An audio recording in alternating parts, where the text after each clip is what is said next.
حاضرین جمعہ اور عزیز ساتھیوں، ہر طرح کی بڑائی اور بزرگی، حمد و ستائش اس وحدہ لا شریک خالق کائنات مالک ارض و سما کے لیے لائق و سزاوار ہے، جس نے اس خوبصورت جہاں کو بنایا اور اس خوبصورت جہاں کے اندر رہنے بسنے والوں کو بھی پیدا فرمایا اور ان کی گزران زندگی کی تمام چیزوں کو مہیا فرمایا اور اپنے تمام انعام و اکرام کو ان پر نچھاور کیا، اور بے شمار درود و سلام ہو اس ذات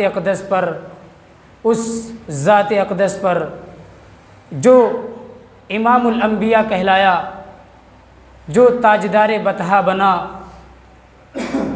اور اس کی تمام آل و اولاد پر، تمام ازواج مطہرات پر اور تمام صحابہ کرام پر بھی درود و سلام کی بے شمار ڈالیاں نچھاور ہوں۔ حاضرین جمعہ، آج کے اس خطبہ جمعہ میں چند باتیں، چند قرآنی آیات کے ذریعہ اور احادیث مطہرہ کے ذریعہ آپ تک اولیاء کرام کے فضائل، ان کی کرامات اور فضل کو بیان کرنے کی کوشش کی جائے گی اور حقائق سے آپ کو روبرو کرایا جائے گا۔ اللہ رب العالمین سے دعا ہے کہ اللہ رب العالمین ہمیں کہنے سے زیادہ، ہم تمام لوگوں کو سننے سے زیادہ غور و فکر کرنے اور عمل کرنے کی توفیق عطا فرمائے۔ رب اشرح لی صدری ویسر لی امری واحلل عقدۃ من لسانی یفقہوا قولی۔ حاضرین جمعہ، جس آیت کریمہ کا ہم نے انتخاب کیا سورہ یونس کی آیت ہے، اور اس آیت کریمہ کے اندر اللہ رب العالمین فرماتا ہے ان لوگوں کے تعلق سے جن کو اللہ رب العالمین نے چن لیا، منتخب کر لیا، جن کو اللہ رب العالمین نے پسند کر لیا بحیثیت اپنا دوست ہونے کے، اپنا ولی ہونے کے، ان لوگوں کے تعلق سے اللہ رب العالمین فرماتا ہے، کہتا ہے کہ الا ان اولیاء اللہ لا خوف علیہم ولا هم یحزنون۔ خبردار، جان لو، پرکھ لو کہ یقیناً اولیاء اللہ، جو اللہ رب العالمین کے ولی ہوتے ہیں، جو اللہ رب العالمین کے دوست ہوتے ہیں، جو اللہ رب العالمین کے محبوب ہوتے ہیں، جو اللہ رب العالمین کے پسندیدہ اور چہیتے ہوتے ہیں، ان کا عالم یہ ہوتا ہے کہ علیہم لا خوف علیہم ولا هم یحزنون، کہ ان پر کسی طرح کا کوئی خوف نہیں ہوتا، وہ کبھی رنجیدہ نہیں ہو سکتے، وہ غمزدہ نہیں ہو سکتے، ان سے تمام خوف کو ختم کر دیا گیا ہے۔ لا خوف علیہم، ان پر کوئی خوف طاری نہیں ہوگا، ولا هم یحزنون، اور نہ ہی وہ رنجیدہ ہوں گے، نہ ہی وہ افسردہ ہوں گے، نہ ہی وہ غمگین ہوں گے۔ کل قیامت کے دن جب وہ اللہ رب العالمین کے سامنے روبرو ہوں گے، ان پر کسی طرح کا کوئی خوف نہ ہوگا، ان پر کسی طرح کی کوئی پریشانی ظاہر نہ ہوگی۔ یہ ان کا عالم ہوگا جو اللہ رب العالمین کے ولی ہیں، جو اللہ رب العالمین کے دوست ہیں، جن کو اللہ رب العالمین نے پسند کر لیا اپنے لیے، جن کو اللہ رب العالمین نے خاص کر لیا اپنے لیے، ان پر کوئی کسی طرح کا کوئی خوف نہیں ہوگا۔ یہ ان کی خصوصیت بتلائی اللہ رب العالمین نے، جن کو اللہ رب العالمین نے اپنے لیے خاص کر لیا، جن کو دوست بنا لیا، جو اللہ کے ولی ہو گئے۔ آگے اللہ رب العالمین فرماتا ہے کہ لہم البشرا، اور اس سے پہلے اللہ رب العالمین فرماتا ہے الذین آمنوا وکانوا یتقون۔ ولی کون ہوں گے؟ اللہ رب العالمین کے دوست کیسے لوگ ہوں گے؟ کن کو اللہ رب العالمین اپنا ولی بناتا ہے؟ کیا ایسے لوگوں کو اپنا ولی بناتا ہے جو اللہ رب العالمین کے اوامر کی دھجیاں اڑا رہے ہوں، جو اللہ رب العالمین کی نواہی کی دھجیاں اڑا رہے ہوں، جو اوامر کا حکم، جو اوامر کو بجا نہ لاتے ہوں اور جو نواہی سے اجتناب نہ کرتے ہوں؟ کیا ایسے لوگ اللہ رب العالمین کے ولی ہو سکتے ہیں؟ کیا ایسے لوگوں کو اللہ رب العالمین اپنا ولی بنا سکتا ہے؟ کیا ایسے لوگ جو دنیا سے کٹ جائیں، جو نماز نہ پڑھتے ہوں، جو روزے نہ رکھتے ہوں، جو چرس کھاتے ہوں، جو بھانگ کھاتے ہوں، جو مرفیہ پیتے ہوں، ایسے لوگوں کو کیا اللہ رب العالمین اپنا ولی بنا سکتا ہے؟ کیا ایسے لوگ اللہ رب العالمین کے دوست ہو سکتے ہیں؟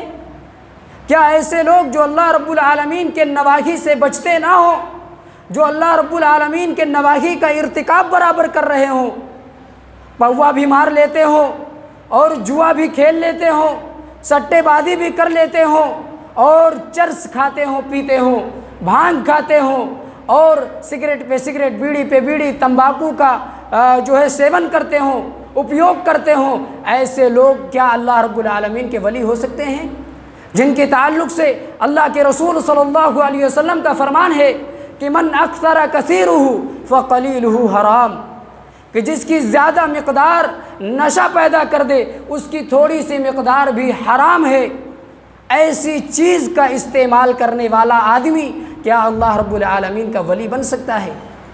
ہم نے بے شمار ایسے لوگوں کو دیکھا جن کے دانتوں کو اگر دیکھ لیا جائے تو انسان تو بہت دور کی بات، شیاطین اور جنات بھی بھاگ کھڑے ہوں، اتنا گندا دانت ہوتا ہے، منہ سے اتنا خطرناک بدبو آتا ہے کہ ان کے سامنے کھڑا ہونا گوارا نہیں۔ ایسے افراد کو عوام، ہم جیسے بھولے بھالے انسان ایسے لوگوں کو ولی تصور کرتے ہیں۔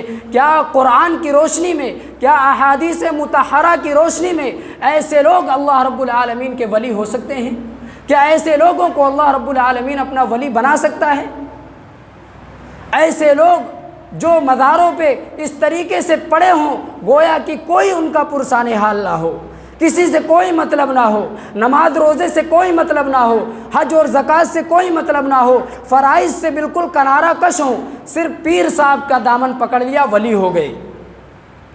اگر پیر صاحب کے دامن کو پکڑ لینے سے ولایت ملتی تو اتنے بڑے بڑے محدثین گزرے، اتنے بڑے بڑے مفکرین گزرے، مفسرین گزرے، علماء کرام گزرے، ان کے لیے یہ ضروری تھا کہ یہ قرآن کو نہ پڑھتے، یہ قرآن میں تدبر نہ کرتے، یہ احادیث پر غور و فکر نہ کرتے، یہ تفسیروں کو نہ لکھتے، بلکہ پیروں کے دامن کو پکڑ لیتے اور ولی بن جاتے اور جنت کا سرٹیفکیٹ لے لیتے اور چلے جاتے جنت۔ اگر جنت اتنی آسانی سے مل جاتا تو ان کے لیے ان کاموں کو کرنا یہ بیکار تھا، بے سود تھا۔ ان کو چاہیے تھا کہ وہ کسی کا دامن پکڑ لیتے اور جنت کا راستہ ان کے لیے کھل جاتا اور وہ جنت چلے جاتے۔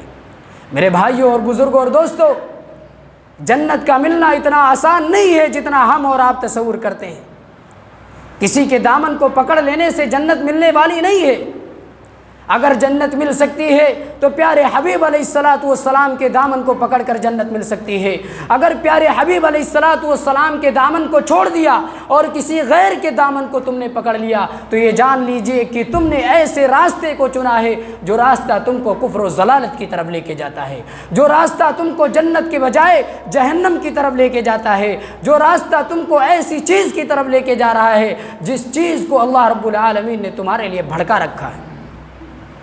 تو صرف دامن کے پکڑ لینے سے جنت نہیں ملتی۔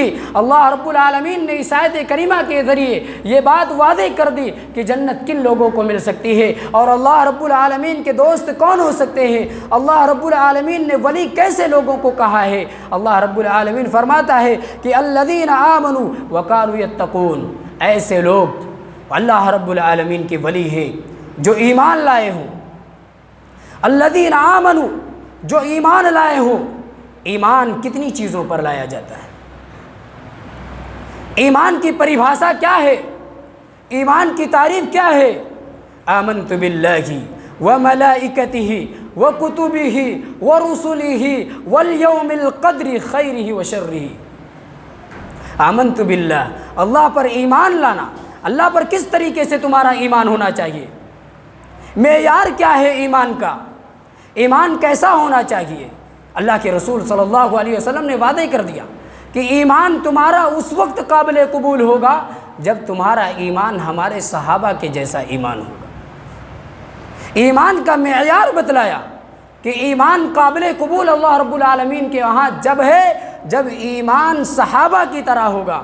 کیا صحابہ نے اللہ رب العالمین کے اسماء اور صفات کے اندر کسی کو شریک ٹھہرایا؟ کیا پیارے نبی صلی اللہ علیہ وسلم کے جانثاروں نے اللہ رب العالمین کے ساتھ کسی طرح کا کوئی شرک کا ارتکاب کیا؟ کس طریقے سے ایمان لائے تھے وہ؟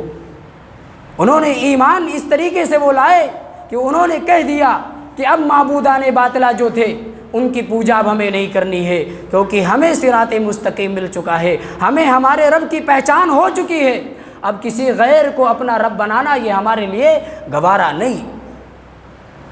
اگر آپ ایمان اس طریقے سے لائیں گے تب جا کر کے اللہ رب العالمین تم کو اپنا ولی بنائے گا۔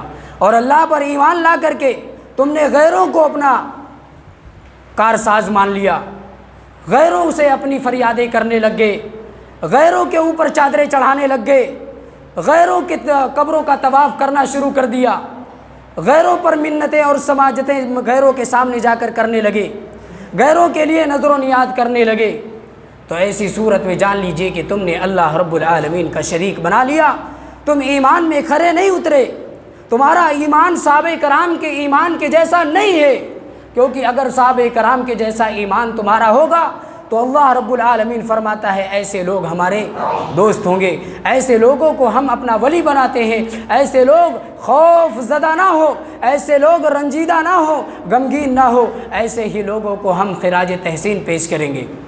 ایسے لوگ جب ہمارے پاس آئیں گے تو ہمارے فرشتے ان کے لیے کہیں گے اہلا و سہلا مرحبا، آؤ تمہارا آنا ہمارے لیے قابل قبول ہے۔